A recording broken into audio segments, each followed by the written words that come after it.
വ്യാജ വാർത്തകളും തെറ്റിദ്ധരിപ്പിക്കുന്ന ആരോപണം ഉന്നയിച്ചുകൊണ്ട് ഇറങ്ങി തിരിച്ചിരിക്കുന്ന കുറെ ആളുകളുണ്ട്.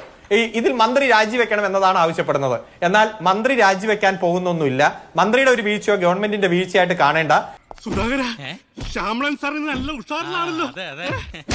വലിയ വികസന പ്രവർത്തനങ്ങളും എല്ലാം നമ്മൾ കണ്ടുകൊണ്ടിരിക്കുക. കുറവുകളുണ്ടോ? പരിഹരിക്കാം. അതുപോലെ തന്നെ ഏതെങ്കിലും മേഖലയിൽ ഇടപെടേണ്ടതുണ്ടോ? ഇടപെടാം. അതിന്റെ ഭാഗമായി കേരളത്തിൽ മുഴുവൻ കൊലക്കളമാക്കിക്കൊണ്ട് മന്ത്രിയെ തെരുവിൽ തടയുമെന്നെല്ലാം പറഞ്ഞ് ഇറങ്ങിയാൽ അതിനെ നേരിടുമെന്ന് തന്നെയാണ് ജില്ലാ സെക്രട്ടറിയും അതുപോലെ അതിൽ പ്രതികരിച്ചവരും എല്ലാം പറഞ്ഞിരിക്കുന്നത്. കവി തല്ലുവാങ്ങിയിട്ടേ പോകുന്നു. എങ്ങനെയാണ് അഡ്വക്കേറ്റ് അരുൺകുമാർ? രക്ഷാപ്രവർത്തന മോഡലാണോ?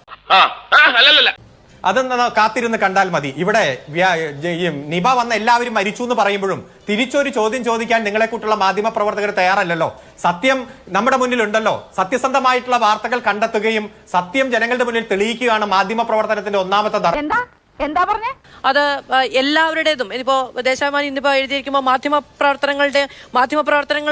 പ്രവർത്തകരും മാധ്യമങ്ങളും ചേർന്നുള്ള നെറികെട്ട രീതി എന്നൊക്കെ പറയുന്നുണ്ട്. അതിൽ ഈ പറയുന്ന ഈ സ്ഥാപനങ്ങൾ, പാർട്ടിയുടെ കീഴിൽ പ്രവർത്തിക്കുന്ന സ്ഥാപനങ്ങൾക്കടക്കം അവരുടെയൊക്കെ മാധ്യമപ്രവർത്തകർ ഉണ്ടെന്ന് തോന്നുന്നു അല്ലെ? അവരെങ്കിലും ഒക്കെ കുറഞ്ഞ പക്ഷം ചോദിക്കേണ്ടതായിരുന്നു എന്നുള്ള പക്ഷം തന്നെയാണ് എന്റേതും. അങ്ങനെ ഒരു കണക്കുണ്ടോ എന്നുള്ളത് ചോദിക്കേണ്ടത് തന്നെയായിരുന്നു എന്ന പക്ഷം തന്നെയാണ് എന്റേതും. Advocate K S Arunkumar.